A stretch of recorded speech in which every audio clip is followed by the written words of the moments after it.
मध्य प्रदेश में ज़मीनी इंतखाबात की तारीखें जैसे जैसे करीब आती जा रही हैं, वैसे वैसे सियासी पार्टियों में हलचल तेज होती दिखाई दे रही है। अभी तो दोनों सियासी पार्टियां अपनी जीत को यकीनी बता रही हैं, लेकिन इस वक्त बीजेपी में अपनों को मनाने और साथ रखने का काम मुश्किल नजर आ रहा है। मौजूदा हालात सियासत के बारे में बहुत से इशारे कर रहे हैं। इसी सिलसिले में बीजेपी के कौमी जनरल सेक्रेटरी कैलाश विजयवर्गीय ने देवास पहुंचकर साबिक वजीर और एमएलए दीपक जोशी से बंद कमरे में मुलाकात की। मुलाकात के बाद विजयवर्गीय ने कहा कि दीपक जनसंघ के ज़माने से हमारे साथ हैं और पार्टी को इस दीपक की रोशनी की हमेशा ज़रूरत रही है। उनके बिना पार्टी अधूरी है। दूसरी तरफ सियासी माहिरीन इस मुलाकात से कई और मतलब निकाल रहे हैं। पेश है देवास से डॉक्टर रईस कुरैशी की ये रिपोर्ट।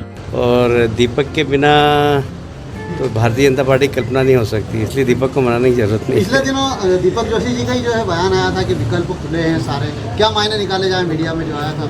अब आप मायने निकालो, हमारे लिए तो एक ही मायना है कि दीपक जी हैं भारतीय जनता पार्टी और भारतीय जनता पार्टी और दीपक जी, इसके अलावा कुछ भी नहीं। मान लिया जाए ऑल इज वेल जी, ऑल इज वेल, सब ठीक है। इतनी देर बैठक चली, आपकी चर्चा भी चली, तो क्या मान लिया जाए? मनोज चौधरी जी भी क्या चर्चा हुई बंद कमरे में, क्या कुछ? सामान्य अब देखिए, चुनाव है, चुनाव के बारे में जितनी आगामी चुनाव के संदर्भ में जितनी भी रणनीतिक चर्चा होती है वो सब लोगों से बैठकर की। हाट पीपलिया चुनाव की जिम्मेदारी आपको दी गई है? नहीं, मेरे पास तो नहीं है, पर एक कार्यकर्ता की हैसियत से मैं भी यहाँ पर आऊँगा। कैलाश जी, कितनी सीटें आप जीत कर आएंगे इस उपचुनाव? 24 की 24। क्या चुनौती मानते हैं अभी इस चुनाव को? बिल्कुल नहीं।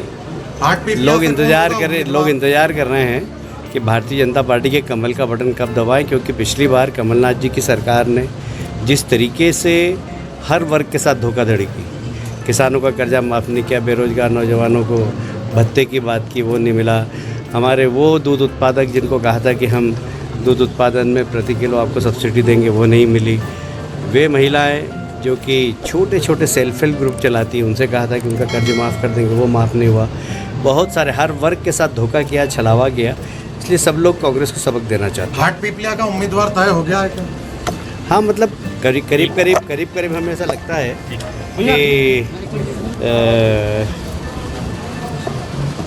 उम्मीदवार करीब तय है। कौन है?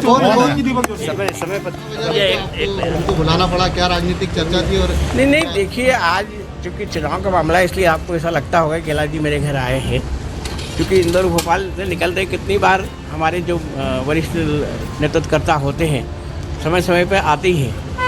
लेकिन कल परसों उन्होंने कहा था कि मैं इंदौर से देवास आना है मुझे किसी काम से, तो आप देवास रहोगे? मैंने कहा बिल्कुल, ऐसा आप चाय पीने आ रही है तो बिल्कुल मैं आऊँगा, इस नाते से वो आए।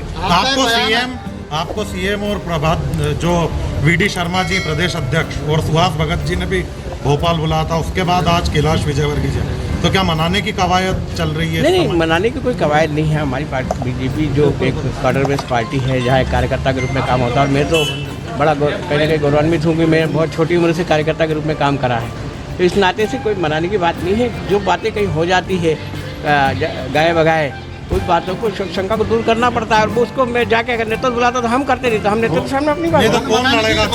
मनाने की बात हुई तो फिर आपका एक जो है अखबार में बयान भी इस तरह का आया था कि सारे विकल्प खुले, तो उसके मायने आप मीडिया को समझा दीजिए क्या है?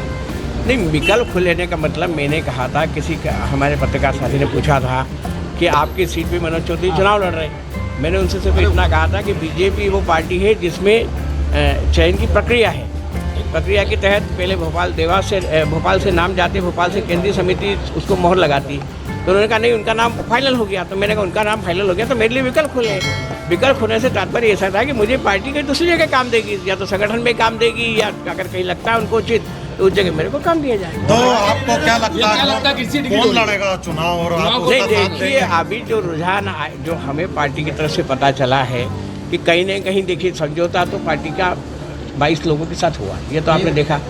मंत्रिमंडल में स्थान भी कहीं न कहीं उन्होंने चिन्हित करे। आज मंत्रिमंडल में भी 2 साथी ऐसे जो विधानसभा में नहीं लेकिन मंत्रिमंडल में है।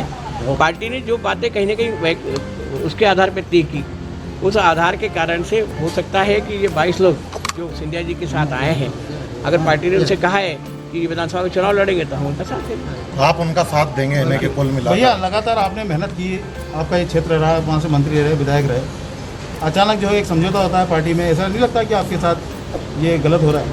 नहीं देखिए, मैंने कहा ना, ये मैं राजनीति को हमेशा स्पोर्ट्समैन स्पिरिट से रहा। मुझे लगता है कि मेरी जगह कोई अच्छा खिलाड़ी खेल खेलने के लिए आ रहा है तो उसको मौका दो। भैया जो पहले आपके विपक्ष में था आप उसके साथ के उसका साथ देंगे क्या? नहीं, ये राजनीति में स्थायी उसके जो आने वाला चुनाव पिछला चुनाव नहीं, देखिए आज वो विचारधारा से आज विचारधारा से भारतीय जनता पार्टी के साथ जुड़े हैं। उन्होंने बाकायदा भारतीय जनता पार्टी की सदस्यता ली है। कैलाश जी से इस क्या- नाते से विपक्ष के तो हो ही नहीं गए। क्या आपका समाधान निकला आज की मीटिंग में? जी कैलाश जी से आपकी मीटिंग थी, इसमें क्या? नहीं, देखिए कैलाश जी हमारे वरिष्ठ नेता है, राष्ट्रीय नेता हैं, बंगाल के प्रभारी भी हैं। उनका मार्गदर्शन अगर हमको मिलता है तो बहुत अच्छी बात है, क्योंकि हाटुपिया उपचुनाव है। उपचुनाव की रणनीति को बनाने के लिए कहीं ना कहीं कवायद शुरू हुई है। उस कवायद में कुछ क्षेत्र के प्रमुख कार्यकर्ताओं को मैंने बुलाया था। मनोज चौधरी जी भी आपने देखा कि यहाँ आए हैं। तो ऐसे दृष्टिकोण में कुछ न कुछ प्रारंभिक शुरुआत हम लोगों ने करी है। ठीक, धन्यवाद। ठीक, धन्यवाद।